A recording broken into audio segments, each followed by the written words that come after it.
actively left behind this progress that are really struggling for a variety of reasons. People live in more remote areas or in very unfavorable geographies, or are part of minority groups that have been maltreated within societies, or half the population, women and girls, that traditionally were not part of the market economy, were part of the household economy, and have definitely seen progress, but facing a lot of social obstacles still today, which is why one of the Sustainable Development Goals is directed specifically at the issues of gender, SDG 5. So one of the three huge challenges is that we have a rich world and a lot of very poor and suffering people within that world. And that's just, I think for most of us, humanly unacceptable. And indeed, when the UN was established in 1948, all of the member states agreed that there should be basic standards of life for every person on the planet, because they're people on the planet, because they're human beings, and the world is productive enough to ensure the dignity of everybody. And that's why the Universal Declaration of Human Rights was adopted. And I regard us still trying to honor that declaration, which seems to me to be the basic point. So problem number one is the very uneven development, the fact that there is still today a significant part of the world that lives in really abject deprivation. And that's a first challenge. And I think it's ethically probably the number one challenge, because extreme deprivation in a world of plenty is absolutely destructive of all of our humanity if we don't solve that problem. So that's why SDG 1 is end extreme poverty. Straightforward. And SDG 2, the second highest priority, is end hunger, for heaven's sake. Of course, there are big challenges of how to do it, but I will say in a world of wealth and knowledge, this is definitely within reach. It's crazy, to my mind, that if the average income is $12,000 per capita, there are people living at a few $100s per capita, and the world just goes on as they suffer and die young and face terrible hardships. The second big challenge, the huge challenge, the puzzle that is even harder than the first one conceptually, is that we discovered about 50 years ago that the nature of our economic development, all that wealth that I just talked about, is environmentally destructive, because the much vaunted economic processes don't take care of their physical byproducts. And some of them were not understood till 50 or 100 years ago, like greenhouse gases and their effects on climate. That required a scientific breakthrough of a quite deep order to understand that. It came by the end of the 19th century, and then it took at least 75 years to create measurement systems to verify the science. And we've more or less known from around 1980 that humanity is really changing the climate in ways that could be dangerous. And we're still struggling with that fact, because what brought us that wealth in the first place, starting in the 1800s, was fossil fuels. And then we discovered about halfway through, oh, those are dangerous. That's not good. So this is the second big problem, is that we have a economic system and a set of laws, rules, regulations, a global commons, the open seas, and many other factors of our economic system that mean that the scale of production is now self-destructive. And as I say, we've understood this intellectually at least for about 50 years. It was 50 years ago that the first conference on this fact took hold. It was 51 years ago that the first good book about this, Limits to Growth, was written and made clear that there was a real problem. And we've not finished solving that problem. But let me stipulate the following, just like I did for the first one. There's nothing fundamental about these environmental challenges that is beyond our solution, even with our current knowledge base. In other words, we already in 2023 have the range of technical solutions to 90% of the greenhouse gases, not 100%. We definitely don't face a choice between food and nature. We face a choice between destructive and non-destructive forms of food production. That's a very different choice. I haven't found in 40 years of my work on this a fundamental barrier to economic well-being and environmental sustainability. So I'm not in the degrowth school of thought, which says that what we really need is to reverse economic development. Not all economic development is good for human well-being. That's a different matter. But I'm not of the school of thought that says we've created a kind of society that is completely inconsistent with our environmental necessities or our environmental well-being or health.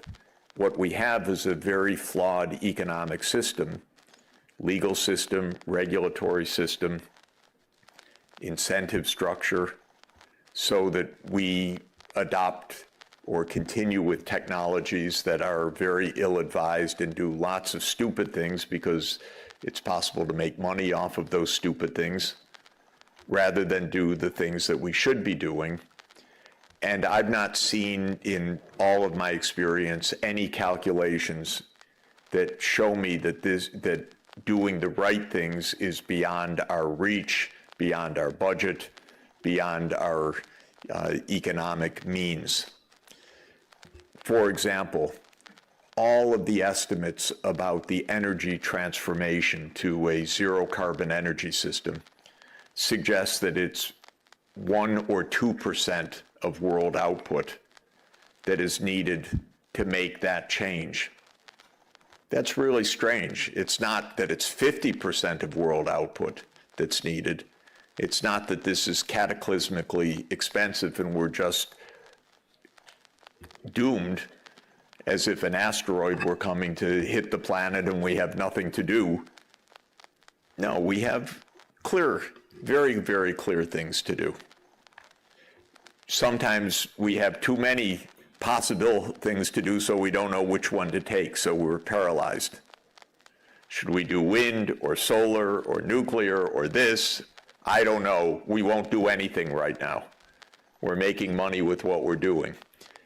So we're paralyzed, or we know what to do, but there are strong vested interests saying don't do it because I'm making too much money in the short term doing the destructive things, or it just is complicated and hasn't been thought out properly because this is something absolutely new. It was rather straightforward to build a coal plant, but it's not so straightforward perhaps to build offshore wind or solar fields or something else because of storage or other issues. So there are just complexities. But that's the second big category of challenge that we face, which is this economic, environmental collision course, which again needs analysis and then needs to ask, how deep is the problem? And for me, and how solvable is the problem? So the climate crisis is very deep, but it's also rather solvable. And there are some puzzles, definitely. What should big ocean tankers run on?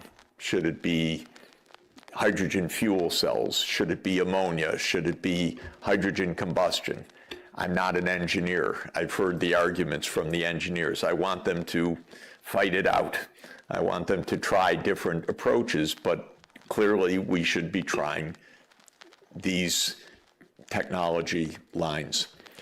The third big challenge, which is a challenge of time immemorial, is that we seem to have a very hard time to stop killing each other.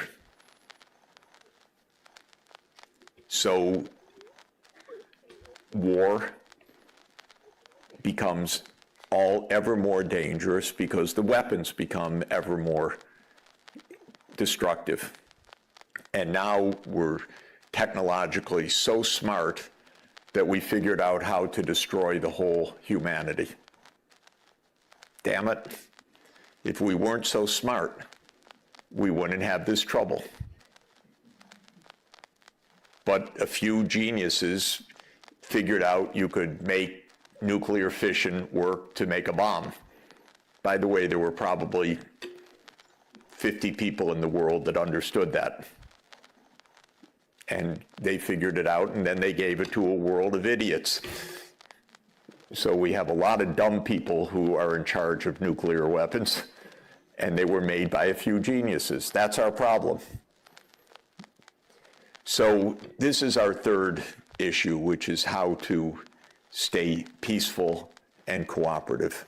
To my mind, these are the three big issues that we face, which is how to be fair and decent to people who are suffering, how to make sure that we're not self-destructive because our economic system is actually a complicated set of incentives that doesn't get things right, and there's no magic in how we have organized our economic life to handle issues like greenhouse gases, which weren't in Adam Smith's Wealth of Nations and are not part of the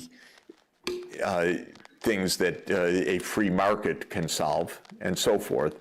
And the third is this interminable problem that if you read human history, we've been fighting with each other most of the time, but there are also glimmers of hope that there are long periods of peace, and we also have institutions for peace just like we have institutions for war.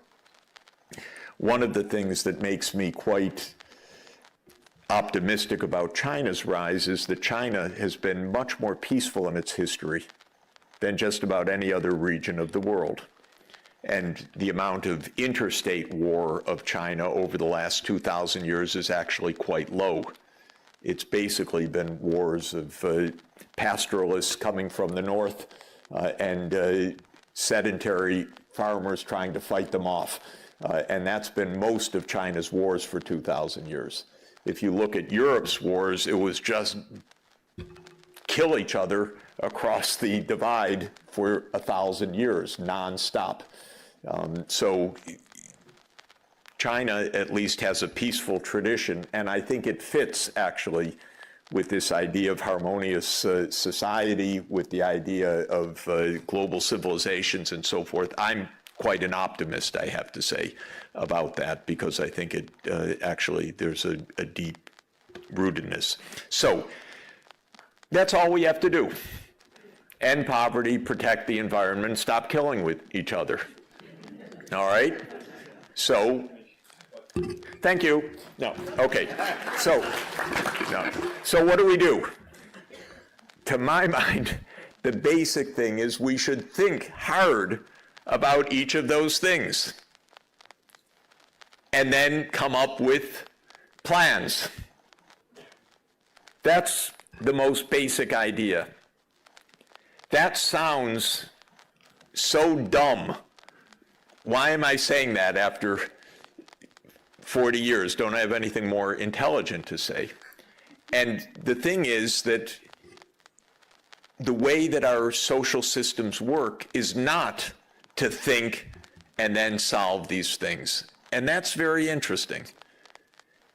Our economic system is designed around a different principle, which is let people do what they want, get rich, go find your job, go buy what you want, but not solve problems. So in economic land, it's not oriented towards solving problems. It's oriented towards doing your thing. Businesses are supposed to go make profits, and we're supposed to be good consumers, and we're supposed to be smart in the job that we pursue. But at least in market economics, which became the dominant ideology of the Anglo-Saxon world and then the world, it isn't to solve problems, it's go do your thing. So don't expect the answers to these problems to come from the economic sphere or from the business community. It's not their job. Their job is to run a business, it's to make money.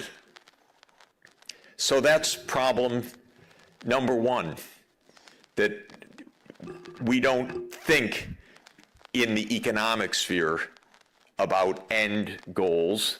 We're supposed to just do our thing. And then politicians.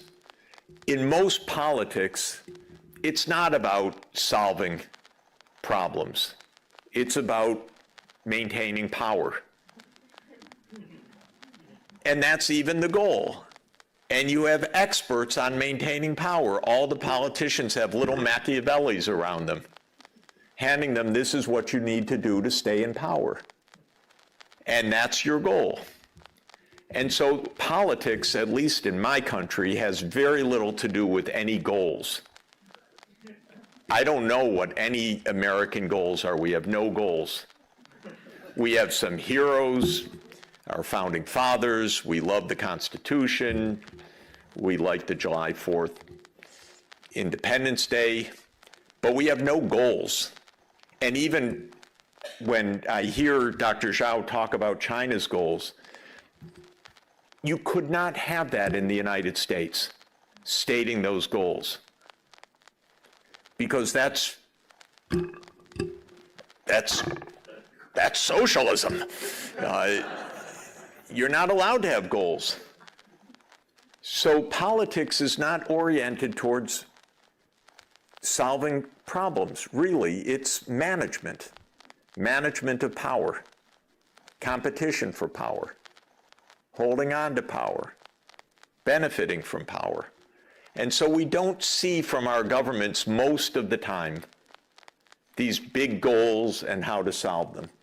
I really think China's been different in this period, the last 40 years, from most other governments. And I think the success is a result of that, actually, that it's really, and why? Well, I think this is a very interesting question, but a few countries at a few times have very clear goals. Maybe because of survival, maybe because of their past history, maybe because they have a successful neighbor, so they want to imitate the success. Maybe, like in Singapore, because a genius came, Lee Kuan Yew, and he had a very, very clear idea. And really, Singapore, it is a case of a very clear, brilliant thinker who just guided things for quite a while, like Plato's philosopher king. But most of the time, this is not how politics is. So we don't see a lot of this problem solving coming from governments.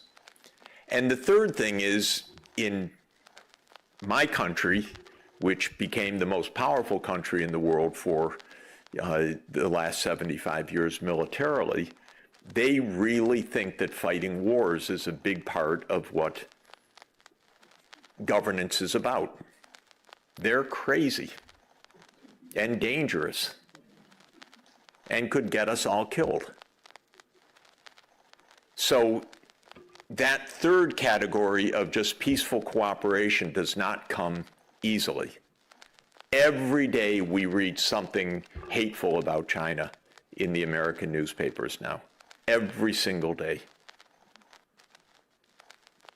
I just read today, China has multiple fundamental inventions, from the use of the compass for navigation, paper currency, public administration, ocean navigation, movable type printing, and countless other inventions that changed the world fundamentally. So not only was China populous, but China was really dominant. And throughout much of Asia, and especially East Asia, it was China that set the civilizational patterns for what is today's countries of Southeast Asia and Japan and Korea. And this civilization, which was a Neo-Confucian civilization, was a remarkable achievement. At this time, we had the high medieval period in Western Europe, and some breakthroughs were starting, a lot of wars, by the way, and but Europe would have looked to any observer at the time as a taker of technology, a receiver of technology, not as a maker or giver of technology. And the technology came from the East in many directions, from the Arab world, from the Indian subcontinent, from China. There are some notable dates. The worst economic policy mistake in human history was made by China in 1434, when the Ming Dynasty decided to end ocean navigation and to scrap the fleet of Admiral Zheng He. Because China would have discovered the New World, it would have discovered the Americas, it would have created a world economy, but China was concerned, the court was concerned about the incursions from the north, not from the gains of ocean navigation, and the great fleet of Admiral Zheng was ended, and those were the end of the ocean navigations. The oceans were given over to the Europeans, actually. This was really one of the most decisive own goals of human history, I have to say. Now, the next date that's important is 1492, because as China vacated the oceans, Portugal and Spain filled the oceans using Chinese technology, by the way, the ocean navigation and the gunpowder, which all had come from China, to begin an age of navigation. Still, without the fortuitous fact that heading west from Europe landed a continent that was not known to the Europeans, history would not have changed all that fundamentally. But the Americas became a resource base for Europe's development for the next 4 centuries, which fundamentally changed the world. And Adam Smith, writing in 1776, said that the 2 most significant events in the history of mankind were the discovery of the Americas by Columbus in 1492 and the discovery of the path around the Cape of Good Hope by Vasco da Gama in 1498. So that was a turning point. Still, Asia was dominant, but this little peninsula on the far west of Eurasia began to explore and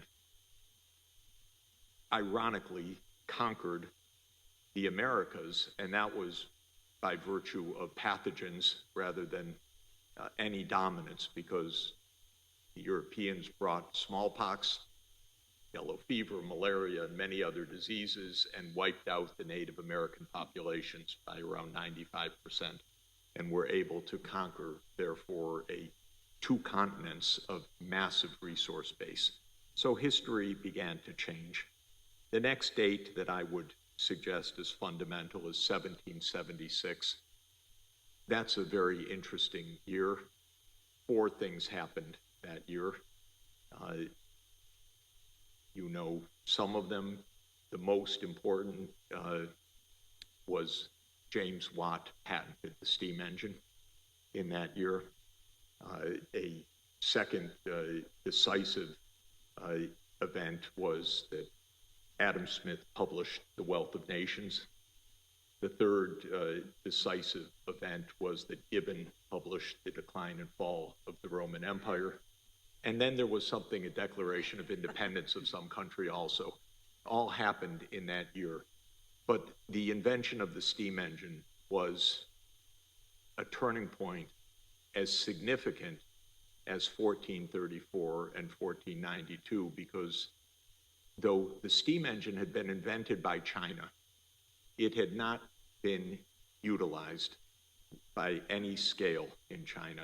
China had invented the steam engine about 700 years earlier. Watt improved the steam engine with a condenser, and Britain became the first industrial country.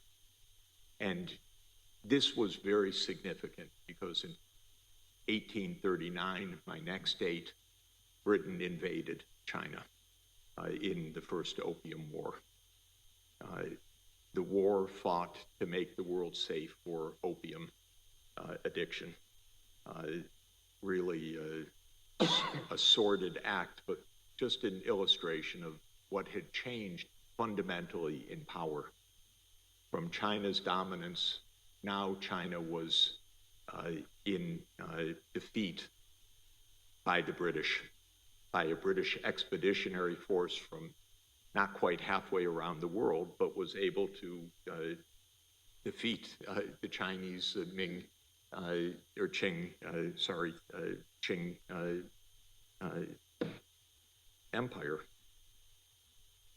Of course, I won't go into long history, but the defeats in the 2 Opium Wars was followed by the Taiping Rebellion and by probably the worst civil war perhaps in human history in terms of the human toll in the Taiping Rebellion.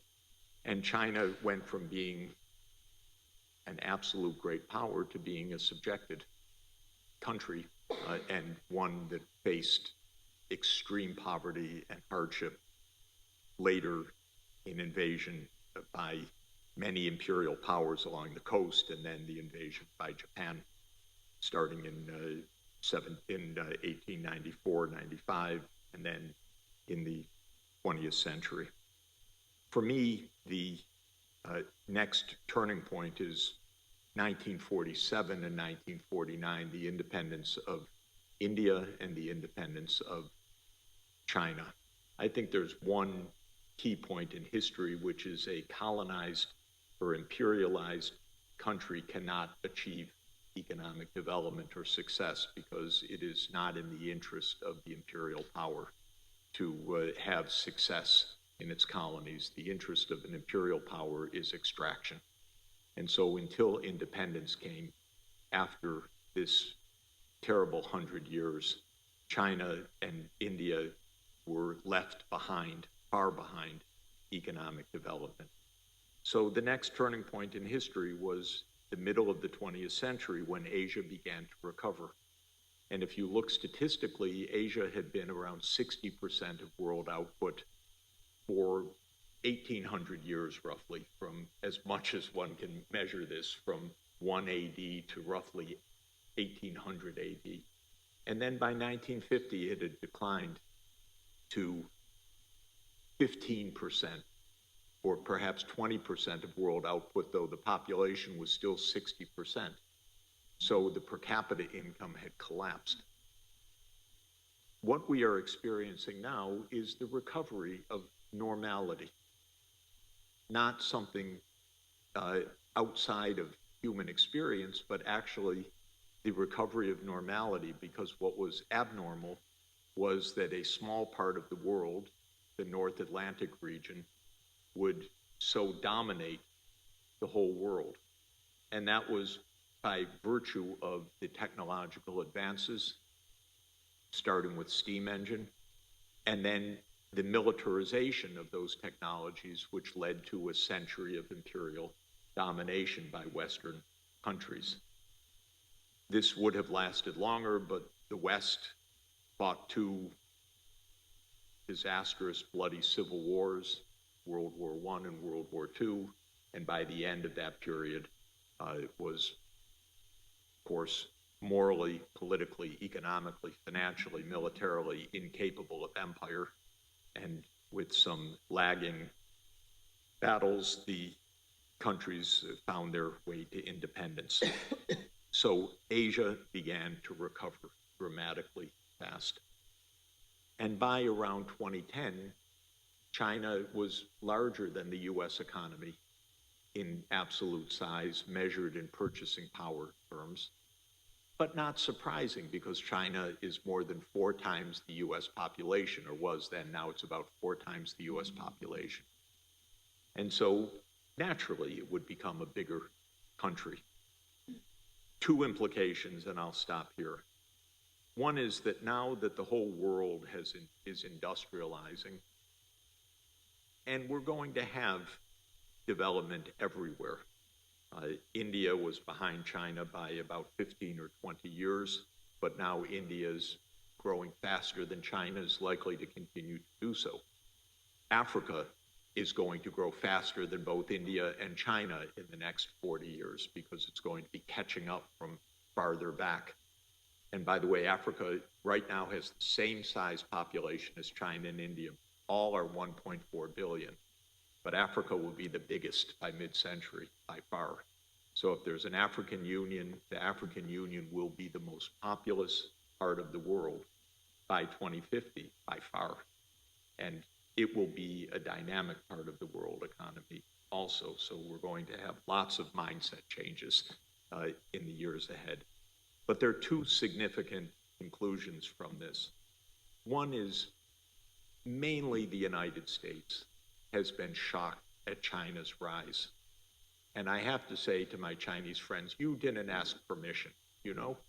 The US is supposed to be in charge. And now, without US permission, you became so big and powerful, and that is a bit unforgivable in the American mentality. The Americans cannot figure it out because they know no history at all, I'm sorry to say. We're doing our best as teachers, but we're not doing very well.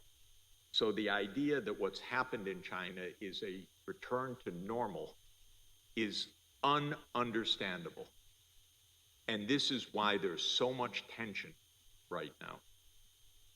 So it's very serious, and the tension came when China declared in the Made in China 2025 program, we will become key leaders of leading technologies.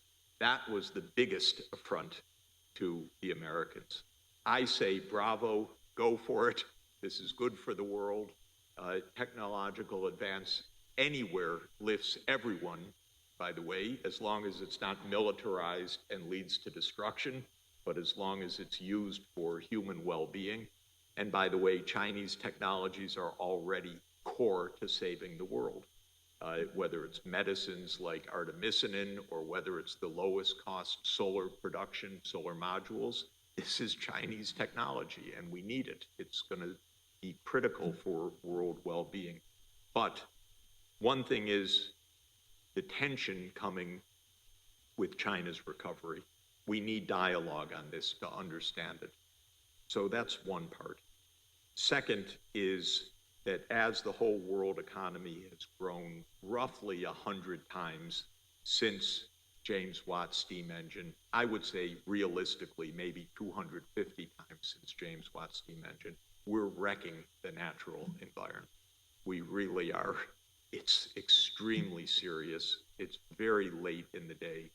And so we need a common understanding of how we're going to get our own now globally shared technologies under control. So that is why I'm so happy to be here. I do think we're going to figure this out. But the strangest part of globalization is how little global dialogue there is. It's the paradox. It's so easy to have connection. You can get on a Zoom with anybody, but it's a big event if an American official talks to a Chinese official. It should be happening dozens of times a day, not top news. And I keep offering to President Biden, I'll give you a Zoom link. You can call President Putin and make peace. Or a phone number. I'll lend you my cell phone. Make a call. But here we are completely interconnected, but we don't talk with each other. And the specialty of the church is talking with each other. So here we are. Thank you very much. Quality of political leadership is extremely low. Our president is 81 years old and should be in retirement. This is absolutely obvious. Our Congress is quite corrupt in the United States because we have a system of campaign financing that depends on billions and billions of dollars going from big companies to the congressmen and senators. And the U.S. isn't alone in this. There's a great deal of instability, and our political leaders don't know how to get along with each other. So you add this all up, it's definitely bad. Whether it's absolutely the worst, it's a little hard to judge, but it's bad enough that we ought to do something about it. You actually mentioned many questions that I was going to ask, but if I understand correctly, how did we get there actually? So definitely there is some kind of crisis of leadership, because I believe that the problem is not only a senior American president, these problems can be also in other countries. Then, of course, there's a concentration of unprecedented crises. And of course, there is a part, I would say, that's considering the decisions that the superpowers make. Would you agree with this combination? I think if I could put one word on the reason we're in this crisis, it is arrogance. Arrogance of the rich and the powerful. And the United States was the richest and the most powerful of all during this period. So the arrogance of the United States has been extremely notable. You know, when the Cold War ended in 1989 in Central Europe, and in 1991 in the former Soviet Union, we might have said, now we have a glorious opportunity for peace, for cooperation, and for prosperity. This didn't happen. It could have happened. I was there. I saw what could have been done. Instead, the United States said, we won, we're the best, we're the most powerful, we don't have to deal with anybody except on our own terms. And the United States absolutely went from arrogant to hyper arrogant and said, we can do what we want, where we want. And strangely enough, though the United States basically faced no security threats after that time, it went to war more often than ever. Of course, it completely misjudged two things. One, it continued to think of Russia as a natural enemy, and so it actually created a new enemy, because I was advisor to Gorbachev, I was advisor to Yeltsin. They wanted absolute peace and normal relations. There's no doubt in my mind This wasn't a trick. It wasn't a plot. It was an attempt to create normal relations. The United States instead said, oh, no, we won. Now we'll move NATO. Okay, Hungary, Czech Republic, Poland. Oh, we'll keep moving. We'll go to the Baltics. We'll go to Romania, Bulgaria. We'll go to the Balkans. Oh, no. We'll go to Ukraine. We'll go to Georgia. We'll surround Russia. We'll decolonize Russia. That's a term used in American political circles. Even saying, oh, Russia should be dismembered now. Well, what on earth are these people thinking? Russia has 6,000 nuclear warheads, a powerful army, a self-respect, and a desire for its own security. And so the United States provoked what absolutely it should not have provoked. So this was a part of the issue. A second part of the issue is that in general, the rich became arrogant in a different way, saying, oh, we're so good. We used to be millionaires. Now we're billionaires. We don't have to share anything. So they became libertarian in philosophy. Libertarian in American philosophy means we don't have to pay taxes because what we have is ours and nobody's going to take it away. And so we developed a super rich class that became very self-righteous. That's my money. It's nobody else's money. How dare the government think to take it?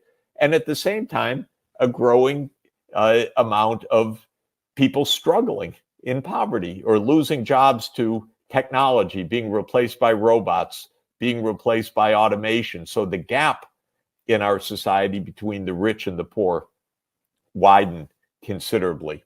And this was the second factor. And you would think that in a political democracy, the poor people would vote out the ones that are leaning on them, or would vote for tax increases on the small group of very powerful. But that theory is wrong because the small group of very powerful buy the politicians. They really do. And so they pay the campaign contributions. And the first rule of the US Congress is vote tax cuts for companies and rich individuals. So that is the second thing that happened. The third thing that happened is that the environmental crises, especially the climate change crisis, came and would require changes in our behavior and would also cause limitations to the big energy industry, the oil, the gas, the coal industry. And the industry resisted those changes, said no. And the politicians said, oh, it's not even real. Like Václav Klaus and others, they just denied the climate change. And this denial has gone on for decades.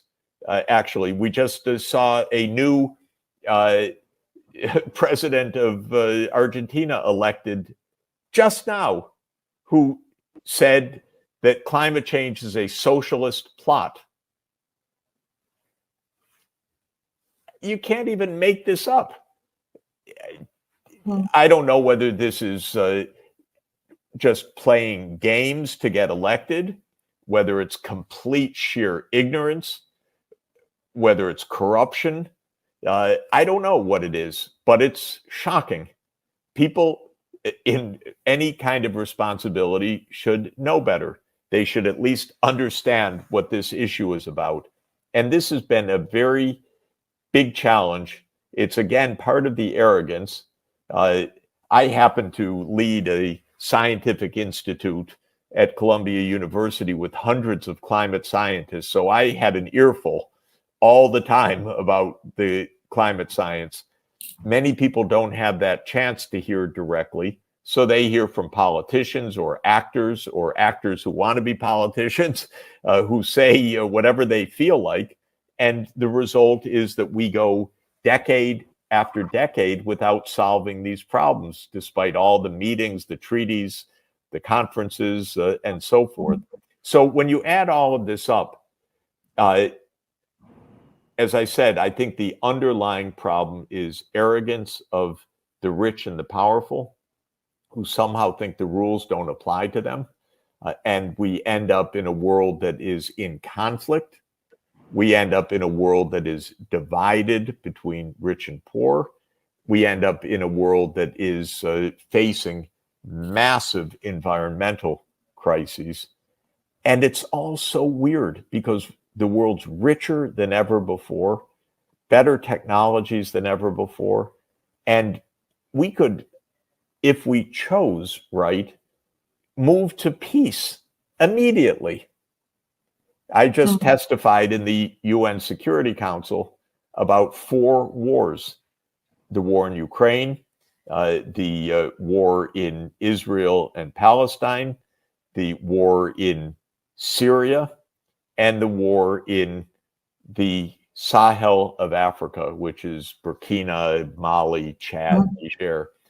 And I pointed out all 4 of these huge wars could be stopped tomorrow with politics, with basic sound politics. But our leaders are just incapable of basic sound politics, unfortunately. When you mentioned arrogance and the beginning of the 90s, well, I am from the Czech Republic, as you know, myself. So, of course. Yes, we have vast experience with neoliberal policies and their application. However, I wanted to ask about liberal democracy. Of course, we have to mention Francis Fukuyama and his end of history. And now we see how completely wrong that was. But do you see also the liberal democracy as something that maybe hides more the true state of affairs than actually helps to resolve the conflicts? Because, when scholars like Martin Wolf suggest that maybe instead of voting, we should have some, choice by chance randomly, that would be better than elect the representatives that we have. There's certainly something wrong. So maybe if you could elaborate on the liberal democracy, and maybe it really will be an end, but the question is what kind of end it will be. It would be great if we could make democracy work, because democracy is very attractive in principle. It's a way for free people to express themselves. It's a way for people to participate. It's a way for people to learn about social and political realities. So it, in principle, is a very attractive system. And in general, it's a way for people to have protection from their own governments, because non-democratic governments can be very, very destructive of their own people because there's no control necessarily over government. So in principle, I'm a Democrat, but in practice, you can see all of the difficulties of making this work.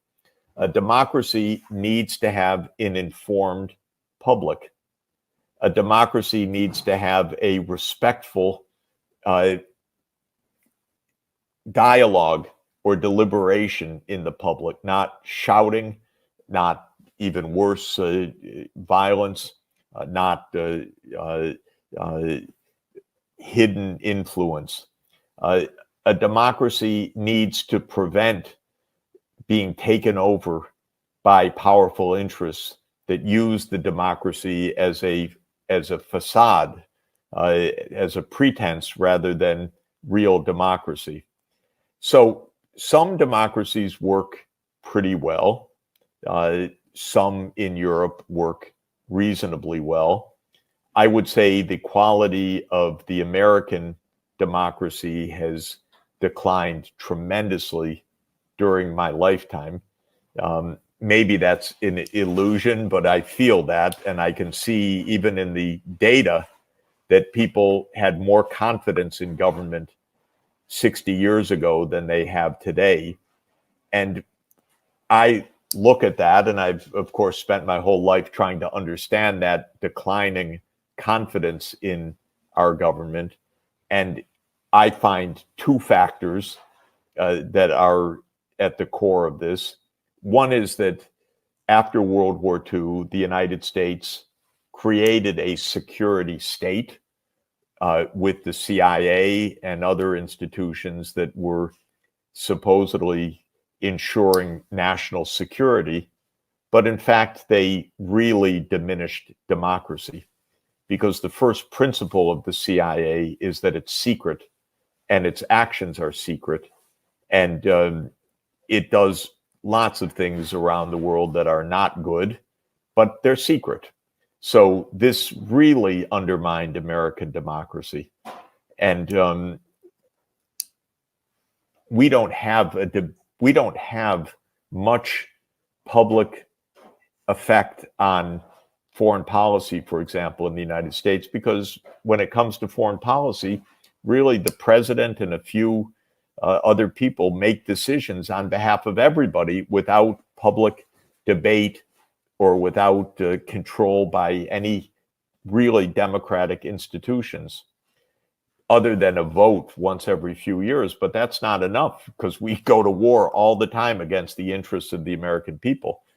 So that's one part of the problem. The other part of the problem that I mentioned earlier is the big money in politics.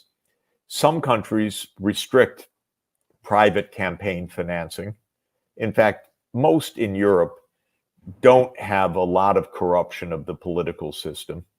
But the United States, I regard as kind of legal corruption, legal in the sense that our Supreme Court said that companies can spend whatever they want on politics, no restriction, or few restrictions.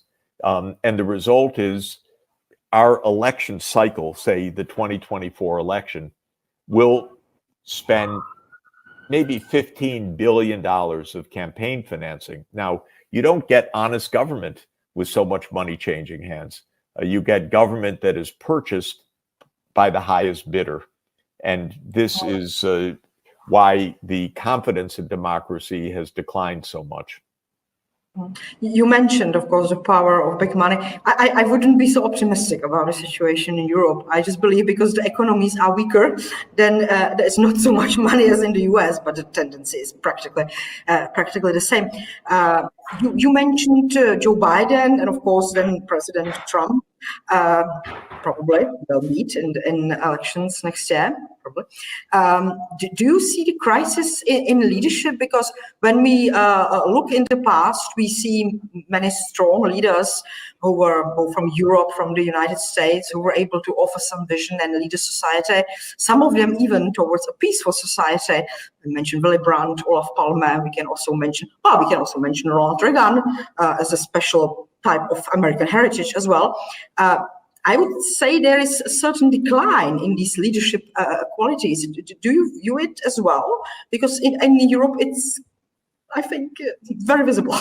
Yes, I think the quality of the political leadership in the US and Europe is very weak right now in general. Speaking of the United States, we have two leading candidates, one of whom is 81 and can't find his way off the stage anymore. He happens to be our president. And the other one is a convicted, is multiply convicted, psychologically unstable person who now faces dozens of criminal counts right now in trials coming up. So maybe we'll have an octogenarian who should never be running, and a convicted felon running for the presidency. This is a terrible, terrible thing, obviously. How can we get there? There are some other candidates. I'm hoping that Robert Kennedy Jr. Proves himself as a highly capable candidate. And I like him. We were schoolmates, we're friends, and he comes from a great political tradition. In fact, his uncle, John F. Kennedy, was, in my view, the last great American president. because after that, well, we had some very nice and smart people, a few, not very many. Jimmy Carter was one. But we've had a lot of failed presidents and failed presidencies. So the quality of leadership is quite low. And in Europe, it's also really surprising to me how when the United States makes such bad judgments, European leaders tend to follow along the US lead. And of course, I'm very unhappy about the Ukraine war. I mean, everyone's unhappy about it, but I have a view that's somewhat different from the mainstream view, which is, in my interpretation, the war in Ukraine was caused by the US wanting to expand NATO. And of course, many in Europe say, no, it's all Putin. He did this. But I know enough history, and I was present at enough events to know how much the US provoked this war through absolutely stupid policies.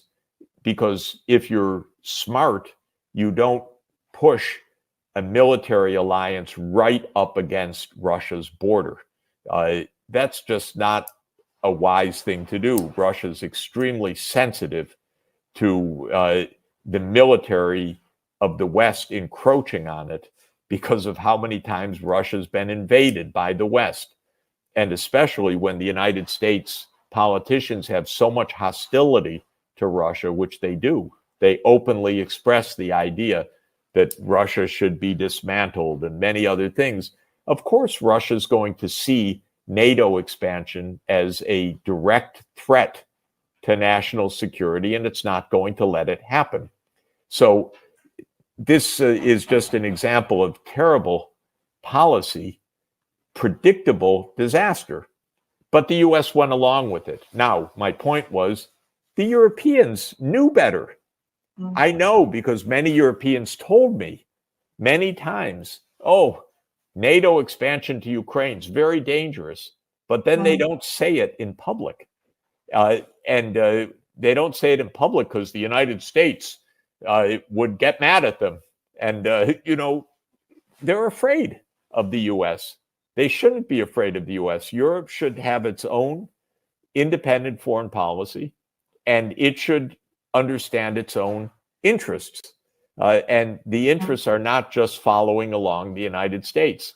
So this is just a very important example of the weakness of the political leadership right now in Europe as well as in the United States.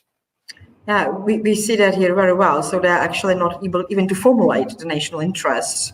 And I don't know if it's fear or simply they are not capable to understand what's going on. Maybe it's a combination of both. However, the consequences are really disastrous for the EU, both economically and politically, of course. You mentioned one European political leader said to me a couple of years ago, oh, they don't take us seriously in Washington. And he said it even more colorfully, which I won't repeat exactly, but this was a leader of a major country. And my thought was, yeah, but you should not allow yourself to be treated that way. That's your fault. That's not America's fault. Yes, America's arrogant, but stand up for Europe. And this should be the approach, but it's not the approach. New money. So as the old debt was coming due, a government would normally borrow new money to pay off the old money and keep the debt level pretty much the same. But Argentina has no friends. Nobody trusts it. So as the Argentine debt was coming due, everyone wanted to be repaid. Thank you. No more loans. So I was trying to help, since part of my work over the last 40 years has been in economic emergencies, and I helped them negotiate arrangements with their bank creditors, and I helped them negotiate arrangements with the International Monetary Fund. And I said, oh God, this is tough. Nobody believes in Argentina, least of all the Argentines. So after these agreements were reached, I flew to Buenos Aires and I met in a large room with Argentina's PUBAs, the powers and shakers. And I said, you know, your situation is not as bad as you think. Your debt is actually not so high. Your need for the central bank to print money is actually not so high. It's just that nobody trusts you. So if we could regain trust, believe me, you know, your balance sheet is actually better than the US government. It's just that in the US, everybody uses the dollar, so you could run big budget deficits. But Argentina's budget deficit was smaller than the US, and Argentina's inflation soared because everyone was always ready to run out of the peso. Okay, so I said, just rebuild trust. I felt pretty good. Compelling speech, showed the data, showed that the US is worse at a fundamental level than Argentina. Flew home, and within days, the finance minister basically resigned because his own political party more or less disowned him after he had gotten these agreements. Oh my God. Okay, he's gone. Inflation soars again. And so all that handiwork of saying, you know, there's a way to get out of this, be careful, evaporated. And the inflation eventually rose to more than 100% per year, which is pretty high, although I've dealt with countries in thousands of percent per year. But it was sufficiently high that the Argentines said in this election, we don't want to hear anything about any standard politician. We want something completely new. And the incoming president promised something completely new, specifically to adopt the dollar.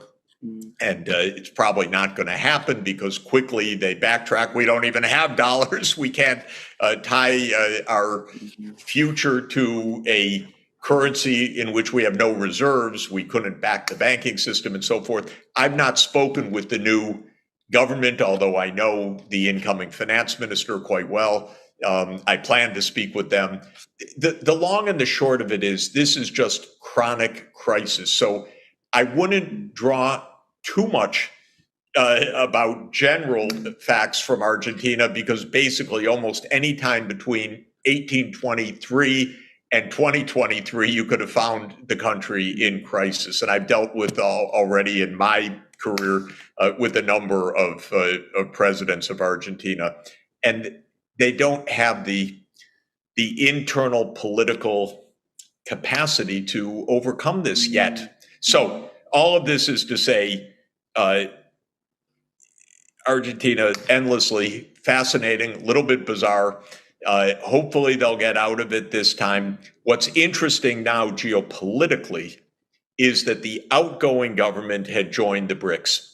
And that is a good thing. And an important thing for Argentina because it brings Argentina and the next door giant Brazil together, which is very good for South America, very important diplomatically, very important geopolitically. The incoming government has said, oh, we don't want to have anything to do with China because Milei is being portrayed as an ardent Americanist. So on the American side of this bloc politics. My message to the Argentines is, look, China's your major customer. Don't be dumb.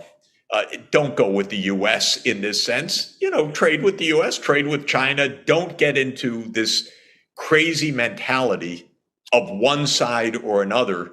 And by the way, in this world today, if you have to choose one side or another, I wouldn't go with the American side. Every time a country sides with the United States these days, it ends up in disaster like Ukraine, because the U.S. is a fading empire.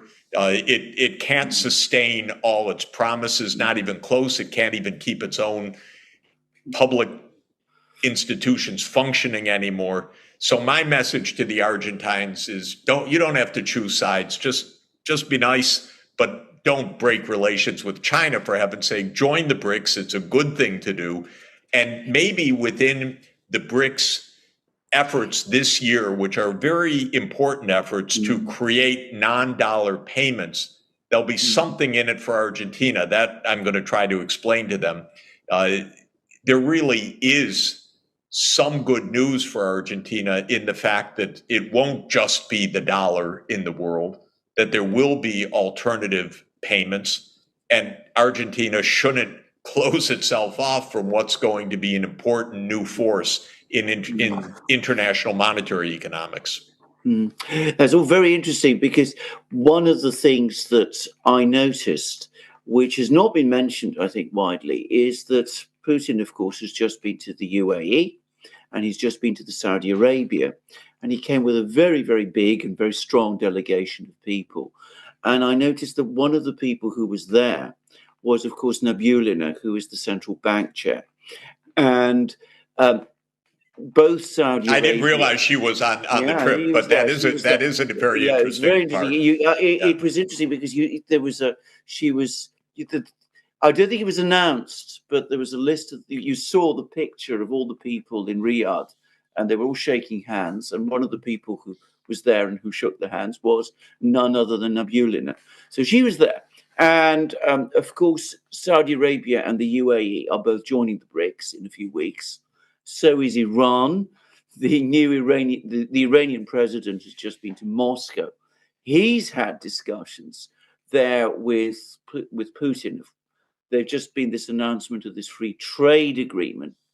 And then at the same time, Putin gave this speech at an investment forum run by VTB. And a disproportionate amount of that discussion was about the financial architecture. He was saying that, in fact, that seemed to be the most important thing, that, you need to get the financial architecture right domestically in order to move forward. But he was also talking about the new financial architecture. And he said some very interesting things about how the existing financial architecture, which is Western-based, is becoming outdated and obsolescent, also in a technological sense. So you have Nabulina there in all of these meetings, and she's presumably talking about all of these matters. She seems to be very interested in them. And she's talking with the big oil producers. And Iran is also a big oil producer. And at the same time, you have all these discussions from Putin about financial systems. And I wonder whether this adds up. Yeah, the trip was absolutely fascinating, incredibly skillful of Putin at this moment. And it reflects actually three major geopolitical points, all, I think, rather ingeniously brought together. One of them is OPEC Plus, of course. OPEC plus Russia constitutes an enormous part of the hydrocarbons market of the world, and they do a lot of important business together in this, in managing the oil and gas market. So that's one part of the trip. Another part of the trip is clearly regional, which is the integration of Russia with Central Asia, with the Arabian Peninsula, with the Middle East more generally. And you look at the map, and between Russia, China, Central Asia, Arabia, this is building, and of course, India is a member of the Brics. This is really building most of Eurasia into an integrated geopolitical and economic huge part of the world. And so very, very deft in that regard also. A basic principle of economics, a fundamental principle, is neighbors should get along. They trade well with each other. They share ecosystems with each other. And that's the principle that Putin is following because Iran is a neighbor. The Middle East is a neighbor. This is very smart. And then the third dimension, in addition to the oil and the neighborhood, is, of course, the Brics. And the Brics started out as the five: Brazil, Russia, India, China, and South Africa. It had already reached an output level measured at what we call purchasing power prices, or at international prices, larger than the G7. That is geopolitically and economically notable. But now the five are being joined by six more, presumably. Argentina, that's the new addition in South America. Egypt and Ethiopia in Africa, and Saudi Arabia, the Emirates, and Iran in the Middle East region. Now, you add the 6 to the original 5, you have 37% of world output, according to the IMF purchasing power data, compared to 29 to 30% for the G7. This is a different world, and this is really powerful. And what the Brics are discussing this year in particular is exactly this financial architecture. And of course, that was greatly hastened by the absolutely awful and mistaken US policies on the dollar. So the US has what Charles de Gaulle, already President de Gaulle, 50 years ago, 60 years ago, called the exorbitant privilege, which is that the dollar is used for about 60% of international transactions of all kinds. The way you denominate a contract, the way you pay to settle a contract, the way governments hold their foreign exchange reserves. So on all 3 major dimensions of international currency, the dollar predominates. Not exclusively, but overwhelming. And that gives the US a huge advantage. You don't run out of the dollar to what? To the dollar. And so it's not like Argentina, where everyone's sitting on the edge as the US debt reaches 100% of GDP. If Argentine debt ever came close to 100% of GDP, they'd be out the door in a moment. But with the US being the currency of the world, nobody flees the dollar. So that's the exorbitant privilege, that you get to borrow, you can pump up the money supply, you get some inflation, but you don't get what Argentina or just about any other emerging economy would get. But the US just couldn't leave good enough alone. It had to weaponize the dollar. And this has really been, it's become an addiction. The US generally is addicted to regime change. The US generally is addicted to a foreign policy that says, I don't like you, I want to replace you. Send in the CIA or send in an army, but we get to choose who your government is. Now, this is absolutely disastrous foreign policy, in my view, completely against the UN Charter, completely against international law, but that's the core. And the US figured out 10 or 15 years ago that it could use the dollar as a foreign policy weapon. And the main way that it uses it is in a very crude way, which is to say, one day, your dollars are now our dollars, thank you. Your dollars literally means you have accounts in US banks or US controlled banks. That's what a dollar is in effect, M2 definition of a dollar. So you're holding dollar accounts in institutions that we control. And what the US has come to do increasingly frequently is freeze the money of other countries, of their central banks, no less, of their state enterprises. And the United States did this with Venezuela. Absolutely absurd, but one day Trump and his minions got the idea that they will declare who's the real president of Venezuela, not the actual president of Venezuela, but they named someone from the Venezuelan parliament as president and said, okay, that guy's president. That actually lasted for a few years. And you could see the power of the United States. It's like the emperor with no clothes. About 40 countries said, now Mr. Guaido is president, not Mr. Maduro, who's actually president.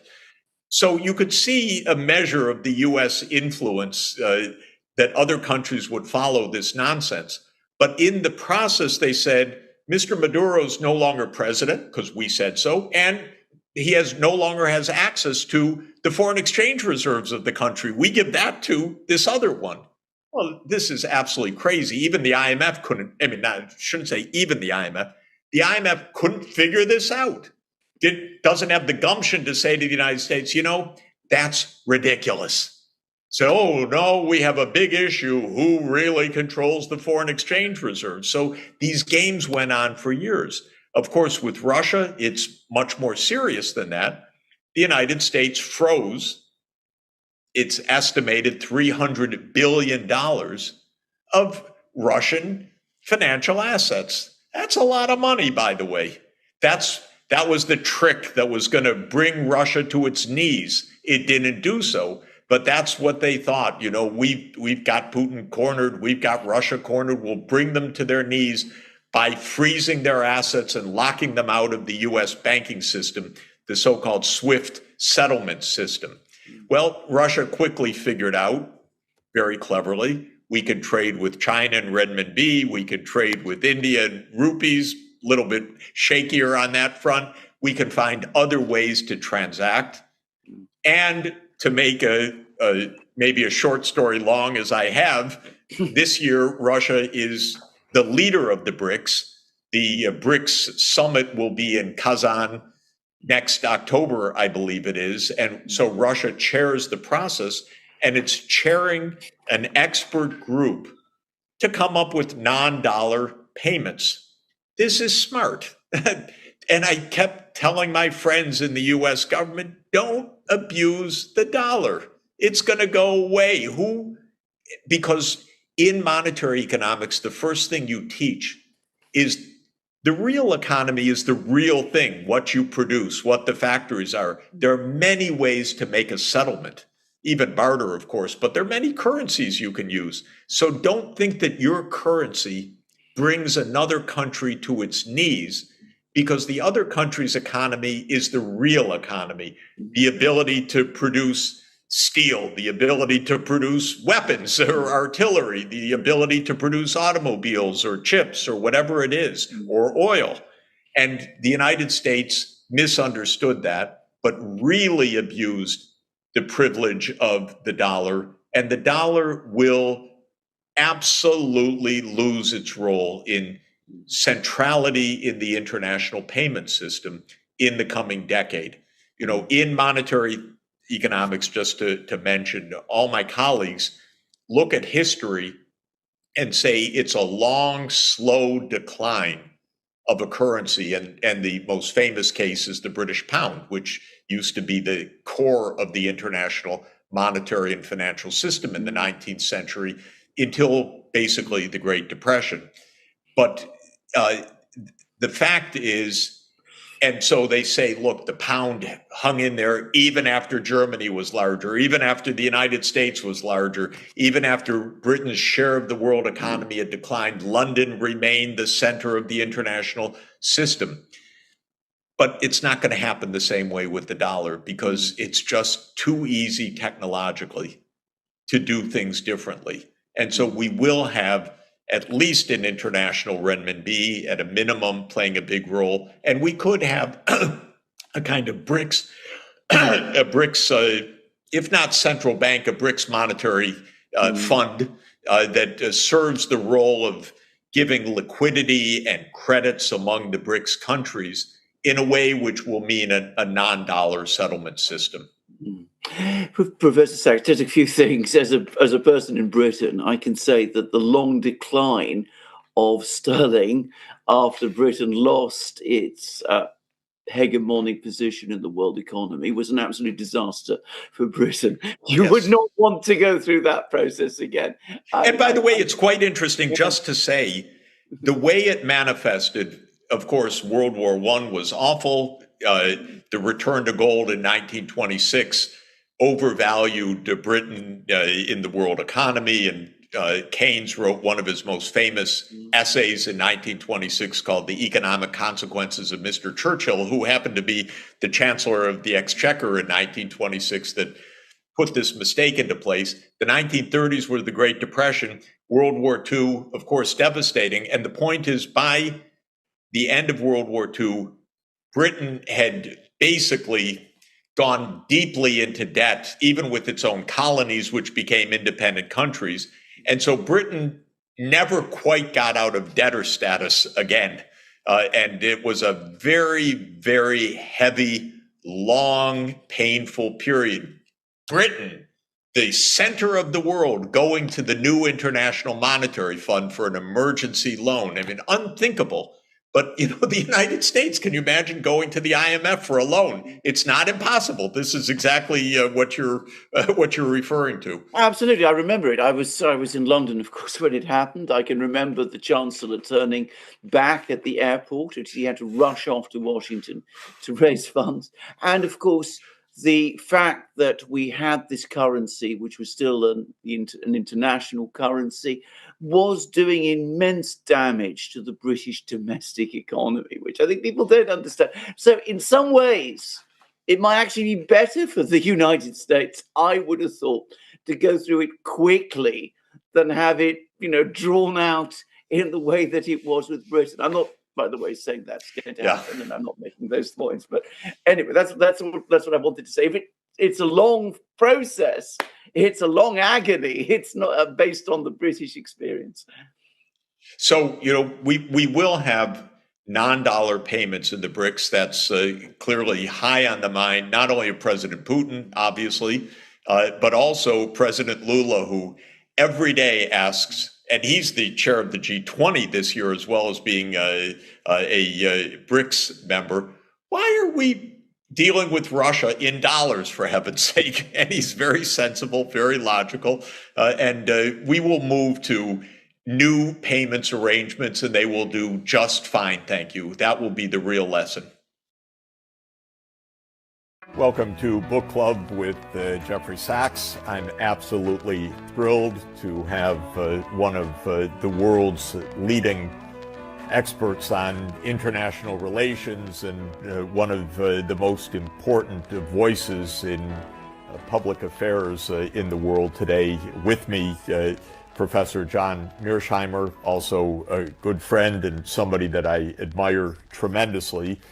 Professor Mearsheimer has a very important new book, co-authored with Sebastian Rosado, who is a professor at University of Notre Dame, and Professor Mearsheimer is the R. Wendell Harrison Distinguished Professor at the University of Chicago.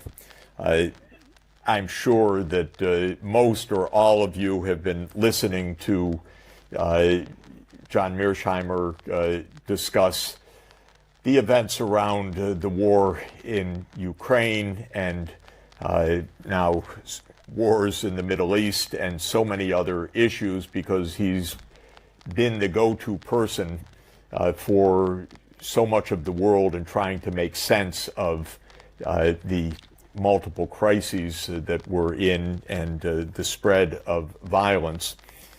One of John's truly justifiably famous books is The Tragedy of Great Power Politics, which was written at the start of the new century. And in that book, he said that it seems a little quiet now, but don't worry, or worry maybe I should say, great power politics will return.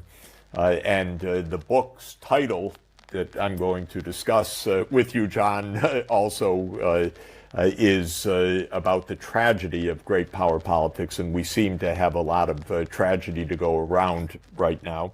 But the new book that you've written is, of course, completely relevant for our current struggles and trials and tribulations globally. It's about how states think, and the gist of the book is about whether state decision-making is rational or irrational and what difference it makes. You started writing this during COVID, during the lockdown, so this is a book that you and Sebastian Rosado wrote, as I understand it, largely on Zoom together during the first couple of years of the pandemic, but it became absolutely pressingly relevant in trying to understand the Ukraine war. So maybe if we could start, you could explain the motivation for this book. You're known as our nation's leading realist thinker in international relations, so it would be good to help listeners understand how you fit into the story and your views about this. But what's the motivation of writing a book called "How Nations, how States Think"? Well, there is a widespread perception in the academic world and in the policy world that states, in terms of their foreign policy behavior, are irrational or non-rational. And our view was that if that is the case, most of our theories in international relations about how the world works are largely irrelevant, because all of those theories are based on the rational actor assumption. Then we also said to ourselves that if you're a policymaker and you think that states are irrational, how can you possibly formulate some sort of coherent policy? Because you have no idea what other states are going to do, because they're basically irrational. They're wild and crazy.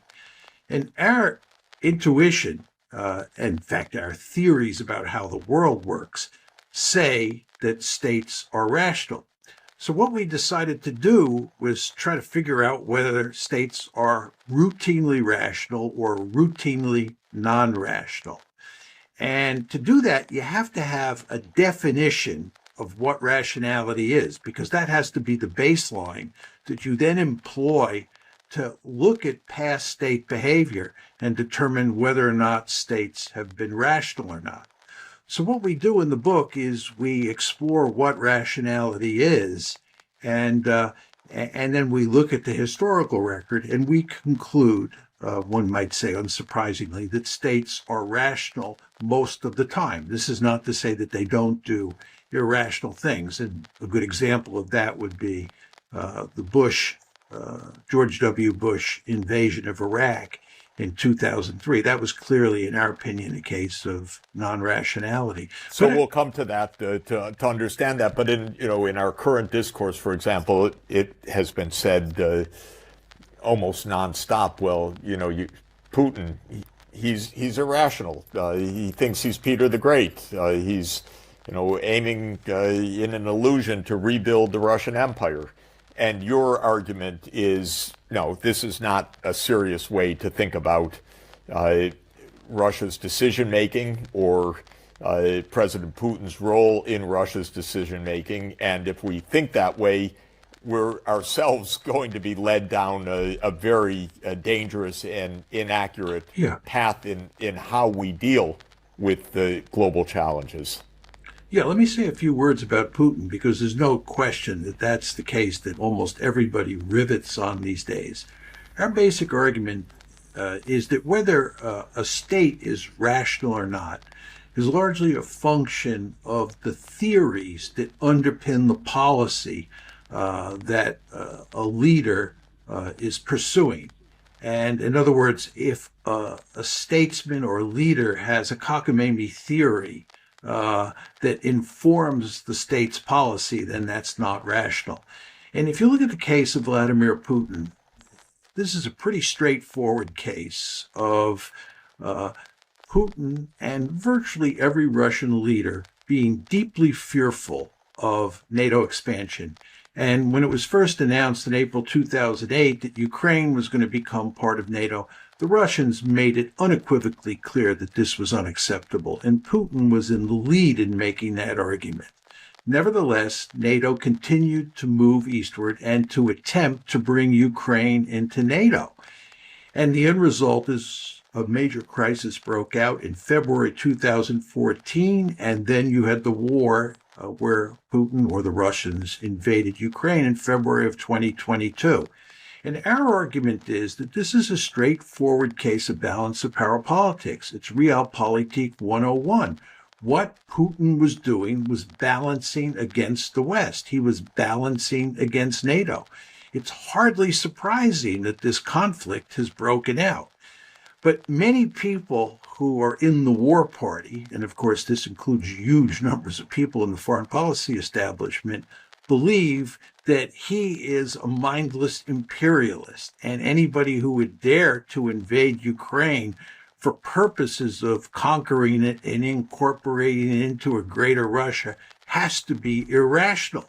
But that's not what he was doing, right? What he was doing was balancing against NATO. And this is a perfectly rational strategy. And we should have understood that from the get-go. And the fact that we didn't is quite remarkable.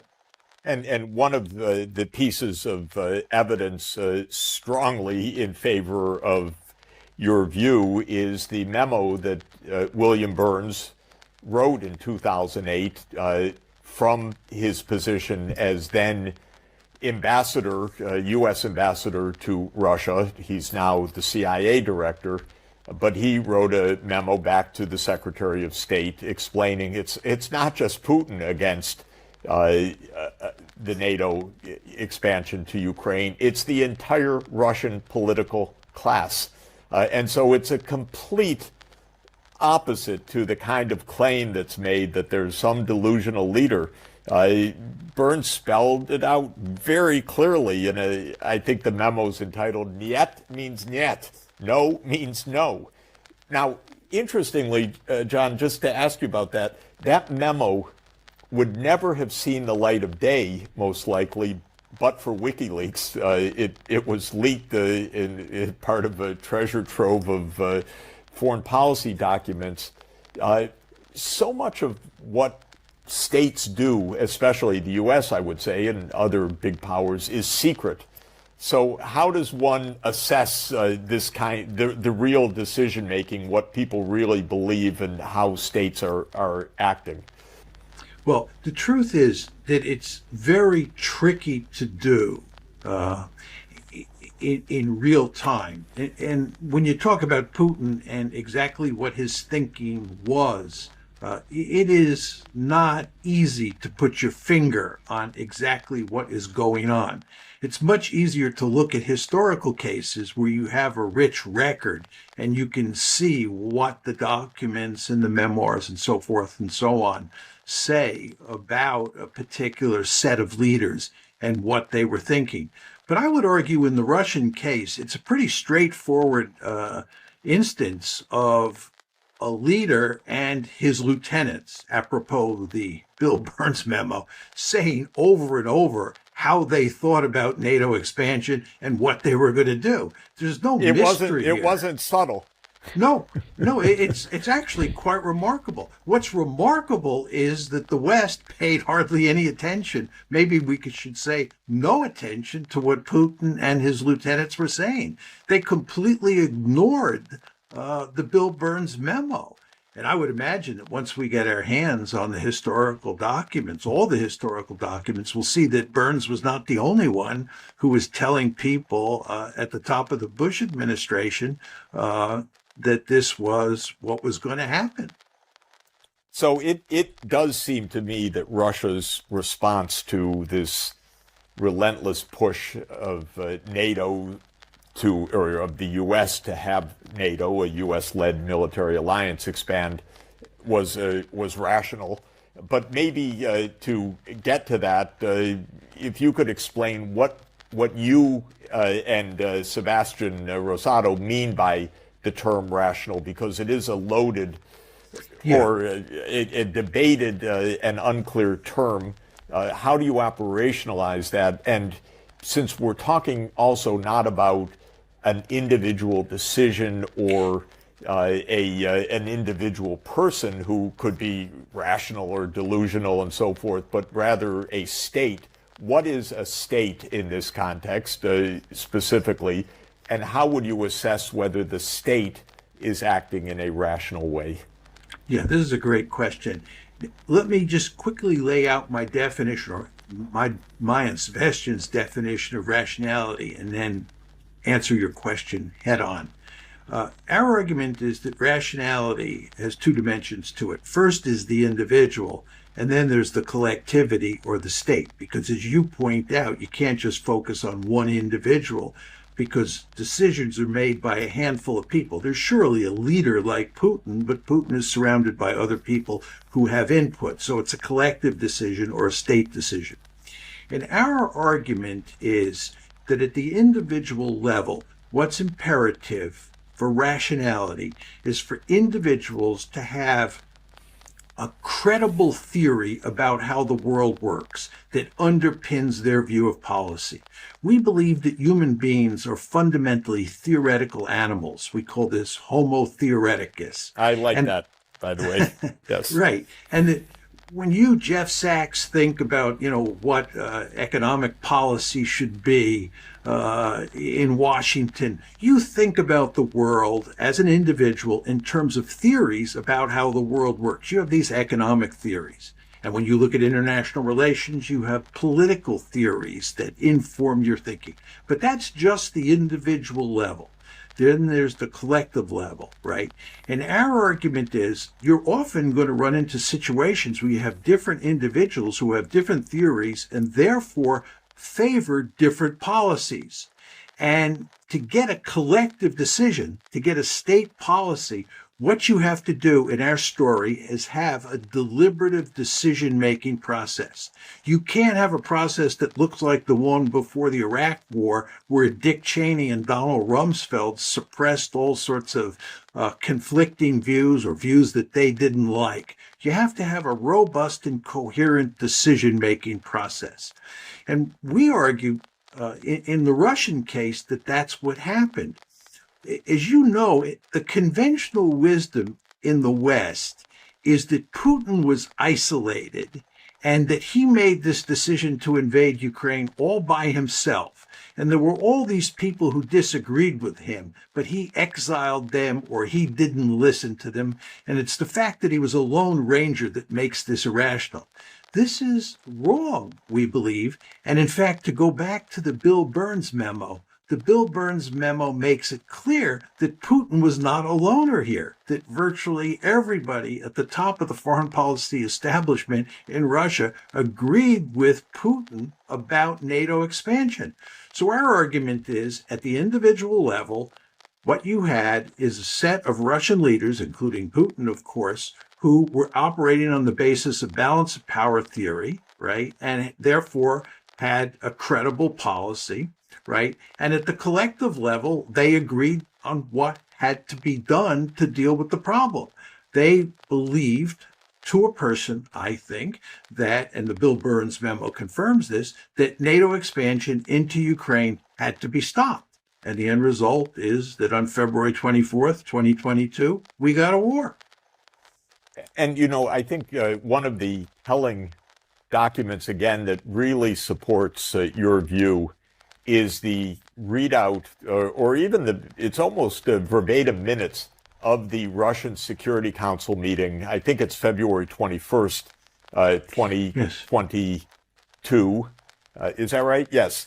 That basically, it's a very organized meeting, and President Putin lays out the issue. What shall we do, colleagues?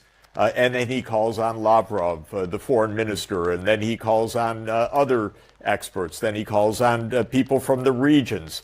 And you get a full readout. We very rarely get that from the United States documents because these things are kept secret. I think the Russians wanted this to be understood.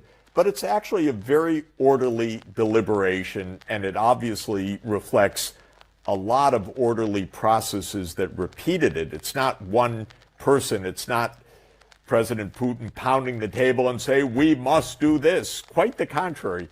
Lavrov explains, we made this entreaty to, this approach to the U.S., but they sent back a document on such and such date saying they would not negotiate over NATO, and then the next one gives another answer, the next one gives another answer, and then the meeting is summed up by the president. But it's a very deliberative, orderly process that no doubt you get the feel reflects a lot of orderly attention to high-stakes issues, but actually through a deliberative process. Jeff, can I just jump in here and reflect on one of the insights from our book? A lot of people believe that when it comes to collective decision-making, when you're at the state level, there's a difference between how authoritarian states and democracies operate. And almost everybody we talk to in the West believes that democracies believe in deliberation. But authoritarian states are the opposite. And what you have is one leader who runs roughshod over everybody else. And this, of course, fits with the conventional wisdom on Putin. He doesn't listen to anybody. He decides what to do. And then anybody who disagrees gets sent to the gulag, and anybody who agrees gets promoted. So you have all these yes men and yes women who are operating under him. This is the way many people in the West think. Our view in looking at all these cases, and we looked at 14 cases in great detail, is that there's no difference between authoritarian states and democracies. In both cases, both sets of cases, you get a small number of people at the very top who make collective decisions. And what you discover in almost every case is when people are trying to formulate policies about grand strategy or how to deal with a particular crisis, what you see is that nobody, including the leader, is really sure what to do. And they're kind of searching around in the dark, trying to figure out what the best policy is. Therefore, leaders are prone to listen to their lieutenants about what might be a really good idea. If you take Benjamin Netanyahu in Israel today, whatever you think of Benjamin Netanyahu, he is in real trouble. The Israelis are in real trouble, and they're trying to figure out how to deal with Hamas. I am absolutely certain that Netanyahu is listening to anybody who he thinks might have a good idea about how to proceed. And someone like Naftali Bennett, who he might have terrible relations with otherwise, is a very smart man, and I'm sure that someone like Netanyahu will listen to Bennett just because Netanyahu is not sure what to do, and if Bennett has a good idea, he'll take that good idea and run with it. So my bottom line here is I don't think that Putin's behavior is any different in this authoritarian state, which Russia is, than would be the case if Russia were a democracy. You, in each case, have a small number of people at the top who make decisions and have a vested interest across the board in listening to others' ideas. I think, that really comports with my perception also of China, which is very institutionalized, very bureaucratic.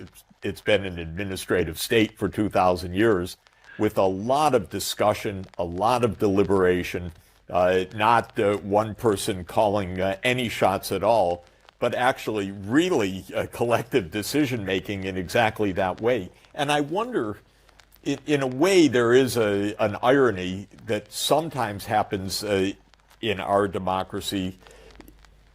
I have a feeling, let me ask you about this, many of the decisions that are taken absolutely against or with no interest in American public opinion, though in our self-assessment, democracy also means reflecting the will of the people. But on many of these issues, the people are not asked, they're told, or they're ignored.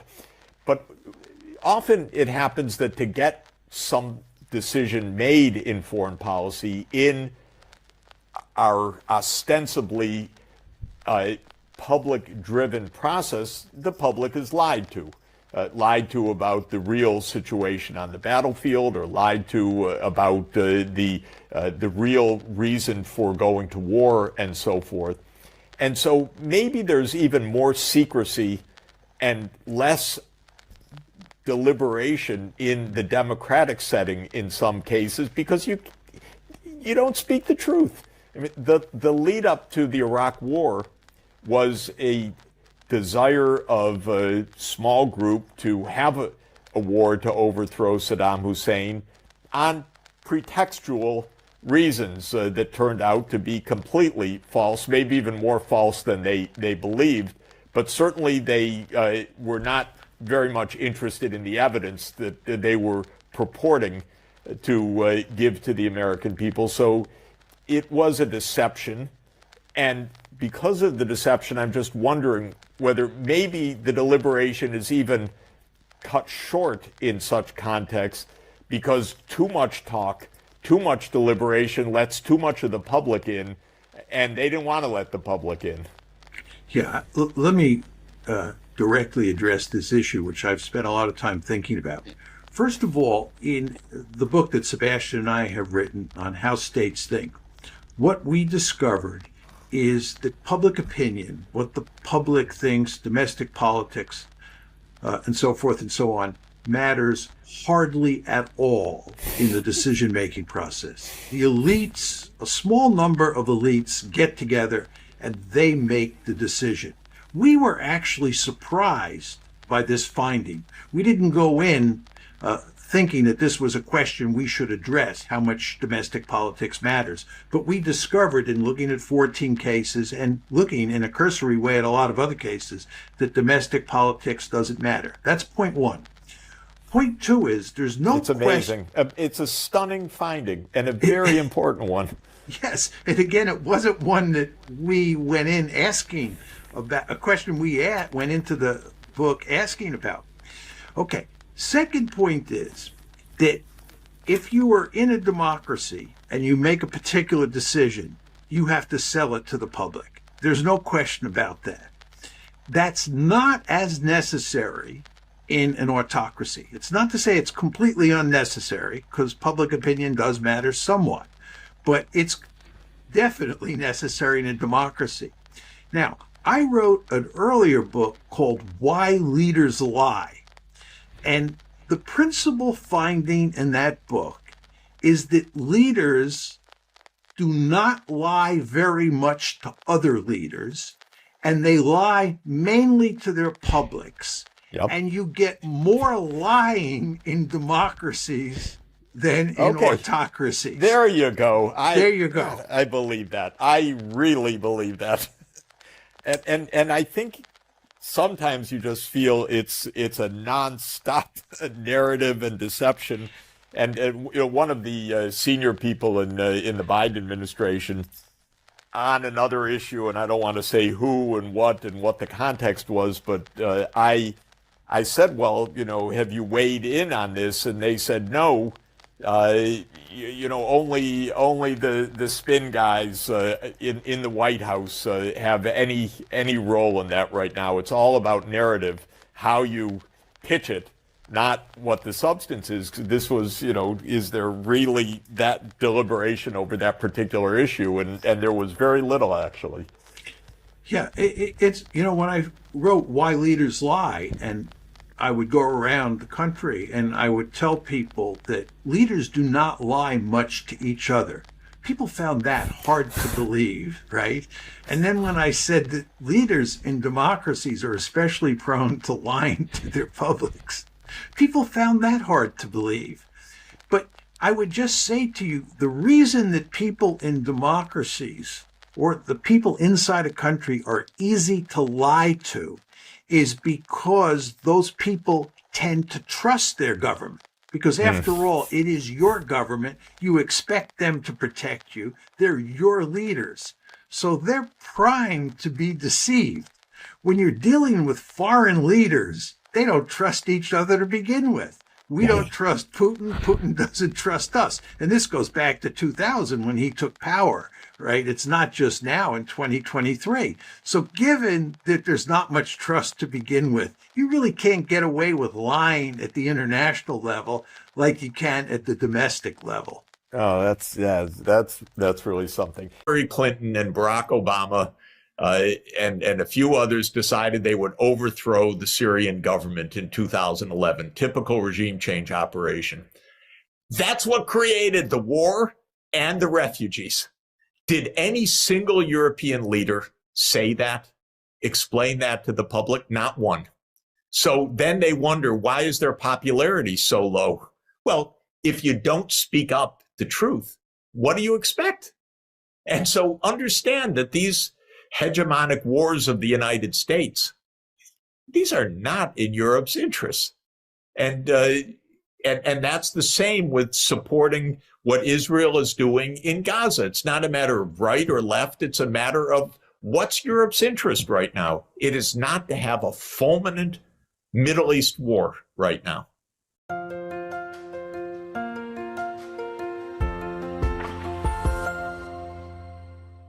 So how do you create this miracle, because even the possible alternative to Biden is Trump or somebody from the Republican. They are in certain aspects even more radical pro-Israeli than the Democrats. How to overcome this tiny problem? Yes, so the pressure has to come from inside the United States and from outside. From inside, public opinion absolutely does not accept the administration line on this. This is very clear in opinion survey after opinion survey. So somebody in the White House concerned about Biden's reelection must be reading this and must be understanding this is just purely bad tactics from a U.S. political point of view. That's very important. There's lots of protest in the United States and lots of unhappiness with this. So we're not in any way locked in internally to the politics. It's bad for Biden. It's bad for U.S. interests. It's against public opinion. And so this is one point that I would make. It's not like the United States is rousing support, yes, and it's impossible to turn. It's actually deeply contested and mainly opposed. Though I acknowledge that in Washington, the pro-Israel lobby has always been very powerful.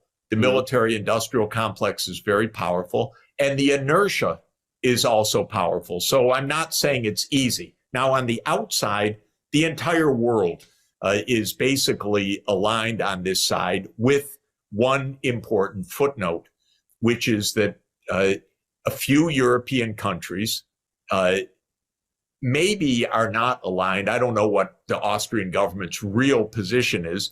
Sometimes it's don't side with the U.S., or maybe it really is because of more right-wing view or whatever, side with Israel, but it's very few.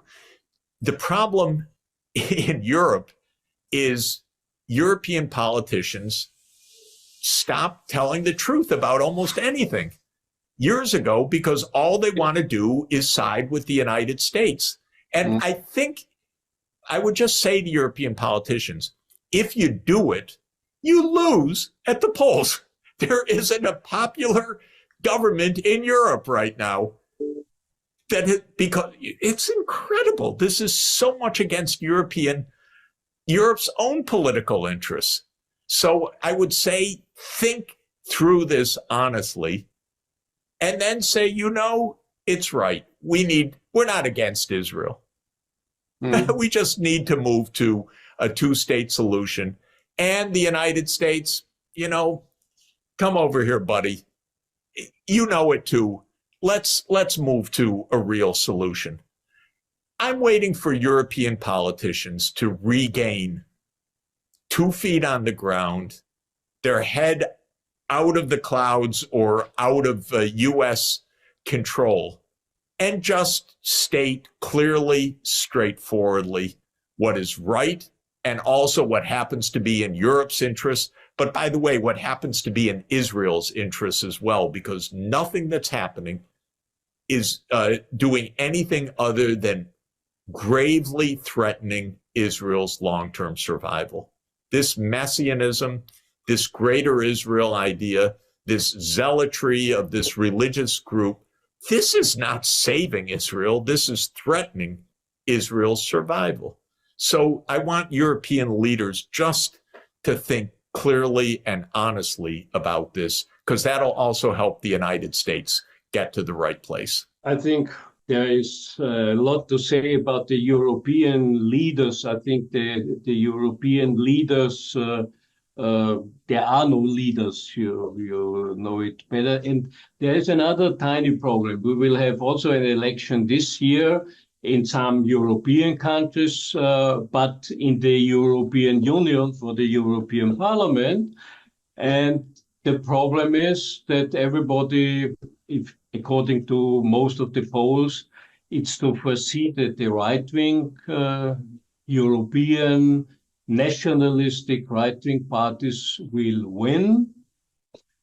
And the problem is, they are even, at least concerning Israel, they are also in the meantime, also many of their parties, if to go back history, you know where they come from.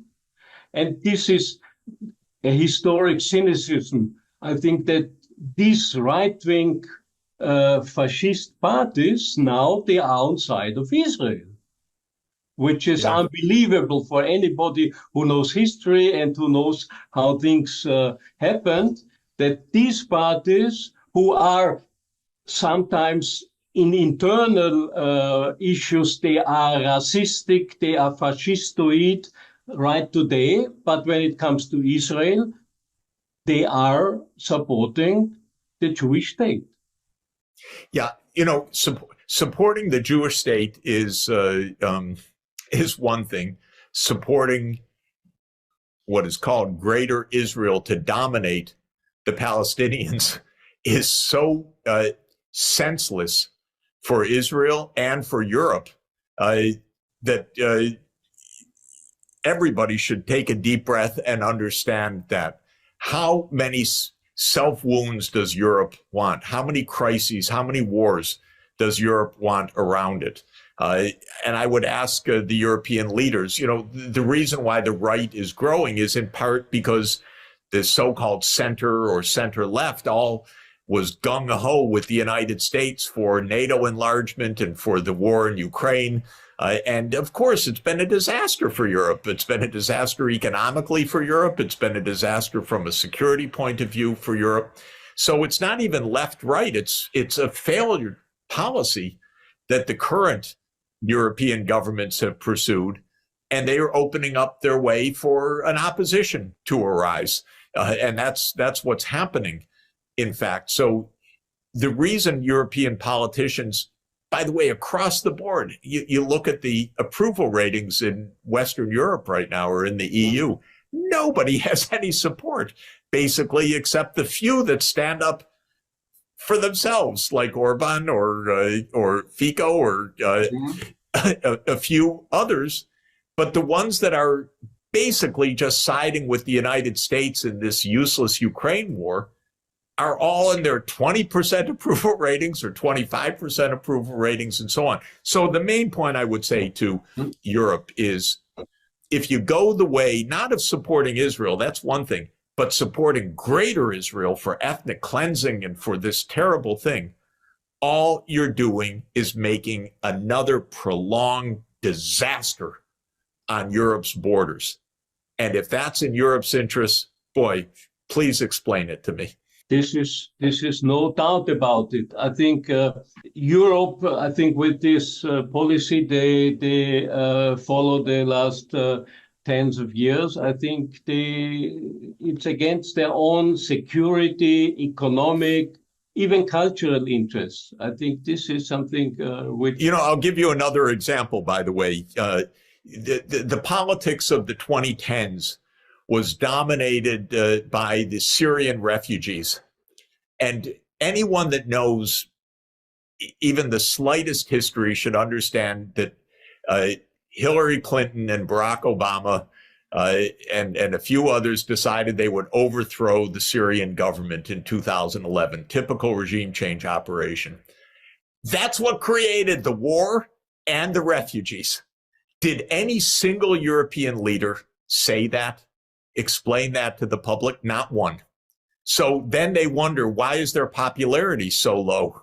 Well, if you don't speak up the truth, what do you expect? And so understand that these hegemonic wars of the United States, these are not in Europe's interests. And that's the same with supporting what Israel is doing in Gaza. It's not a matter of right or left. It's a matter of what's Europe's interest right now. It is not to have a fulminant Middle East war right now. And so European politicians should think about how to diffuse a Mideast-wide war.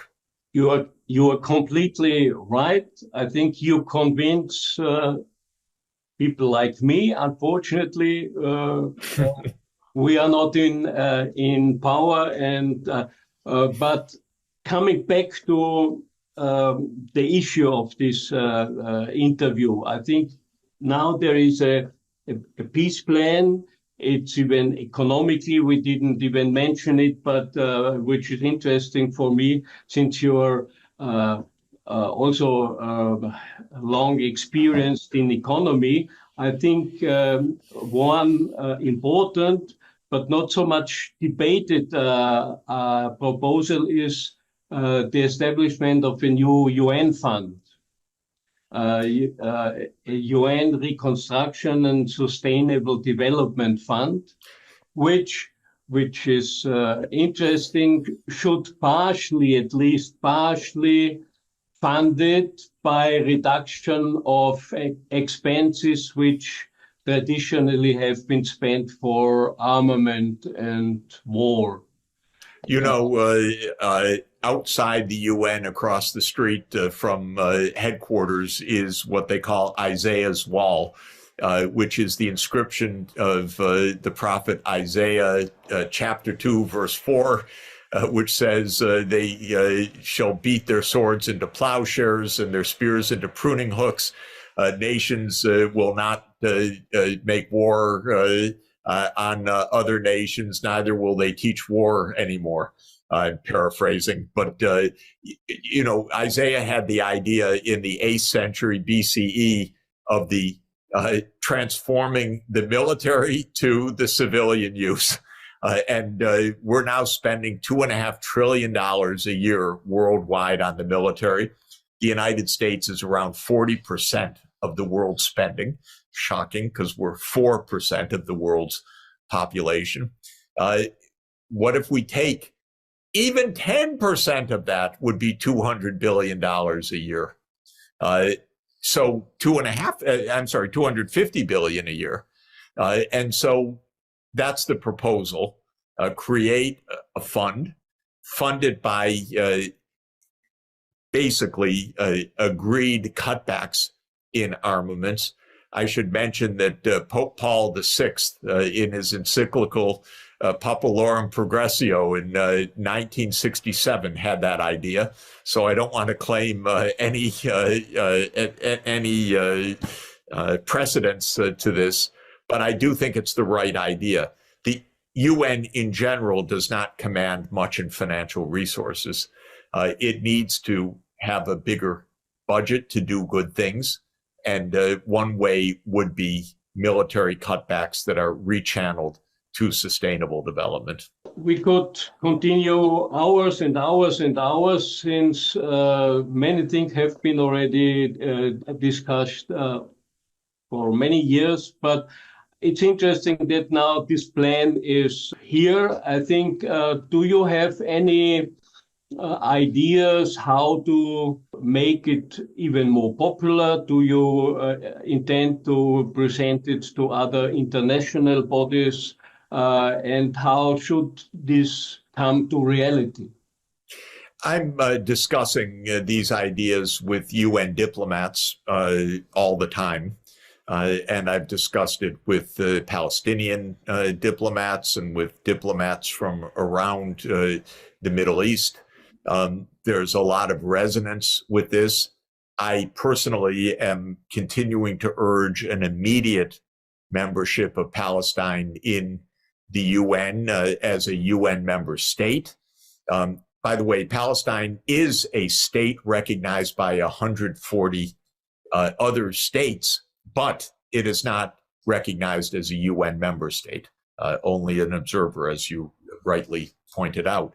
So I am continuing my own discussion of this, basically with the U.S. government. They don't talk to me too much, but I try to make my views known publicly by writing and posting articles all the time. And I'm writing to politicians in the U.S. who are quite resistant in general, because their modus operandi for decades has been never show any space at all with Israel. But I'm telling them it's not working. It's not working from any point of view. You need to rethink this. So they have a few days of rethinking before the Congress comes back. The White House cannot be very comfortable. We hear lots of stories about pretty harsh talks between the U.S. and Israel right now. I believe that that's true. One of the U.S. Carrier groups has been withdrawn from the Eastern Mediterranean and is on its way back to the U.S. That is a signal that the U.S. does not want a wider war in the Middle East. I think that's absolutely right. The U.S. is exhausted of war, and an election year, it would be the end of Biden's chances at all. So this is the time for pushing the politics, because it's a case where the right thing to do, the politically expedient thing to do are the same. And so I'm going to continue to push hard on that. Do you have any hope in, I think you mentioned it and everybody knows it, I think 2/3 of the international states are in favor of this kind of political and economic solution. Unfortunately, they don't have any veto at the UN. But there is something else. There is an increasing number of states working together. I think and the South African move to the International Court is interesting because South Africa, on the other side, is one of the leading member states of this newly established group, the Brics group. And they have even already established a kind of new banking system, financing system. Do you have any indications or ideas that from this side, more than just political statements will come to support your suggestions? Well, the BRICS countries, all of them are on the same side that I've been advocating.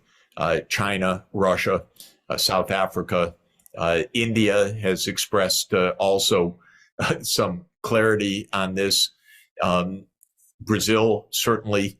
And now you have new BRIC states that have just joined: Egypt, Ethiopia, the Emirates, Saudi Arabia, and Iran. It's a powerful group. They're all on this side. Actually, it's interesting for me, the fact that Iran is now a BRICS member is actually going to moderate Iran, make it part of what could be a BRICS-wide consensus on a good solution. So this matters because the U.S. also looks out and says, you know, our diplomacy, we're isolated, whereas China's and Russia's diplomacy is growing in the region. This cannot make anyone happy. And we know that in the U.S. State Department, there's a lot of unhappiness about the U.S. administration policy. We don't hear all the details, but it boils over every few weeks. And so we hear about the protests coming from inside the professional diplomatic service of the United States as well. So I wouldn't give up in any way on a political change where the United States one day says, you know, we need to move forward to a real solution here. This is where I think it's very appropriate and timely to think straight. And if the European leaders are too afraid to say it in public, they should be saying it. They should be saying it in private to their American counterparts. They should, yeah. So I think it's time. I think we exceeded a little bit our usual limit. So thank you very much, Professor Sachs. I think it was very interesting. It's important, and I think we should really invest more and more time to publish these ideas, and maybe even outside the usual normal circles we have in New York, in Brussels, because the world is much bigger and in the long run more or less more powerful than the world which runs the business till now, but it will come to an end. And the Palestinian-Israeli issue could be, we forgot something, because the Palestinian issue, what is it in history? It's a colonial problem. It's one of the last unsolved colonial problems. and it's more than 100 years after formally colonialism was ended. It's time to deal with the remaining rests, and Israel-Palestine is one, and this should be one of our ambitions to